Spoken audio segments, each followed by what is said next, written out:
Singida akitukuta tuko sawa sawa kwa asilimia 40 tu, hawezi kutufunga hata kidogo.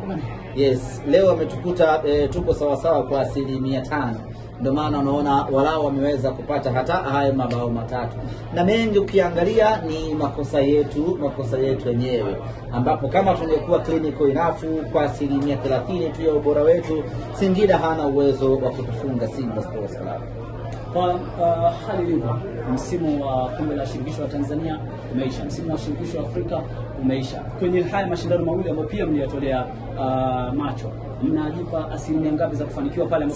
Sisi kwanza msimu huu tumeshafanikiwa kwa asilimia 100. Yes, yanayoendelea hivi sasa ni bonus tu.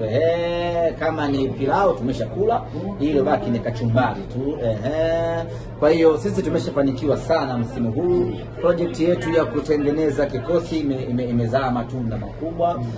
Tulitamani kufanya vizuri zaidi kwa maana ya kuchukua ubingwa, lakini hiyo ni tamaa ya kibinadamu baada ya kuona mambo yanatunyokea. Lakini kwenye kwa maana ya taasisi tumefanikiwa sana. Finali ya CAF, nusu finali ya CRDB, na tukiwa bado title contenders kwenye NBC, sisi tumefanikiwa pakubwa kweli. Lakini kama timu kubwa hatutakubali kuona tunamaliza msimu pasina kuchukua ubingwa wowote.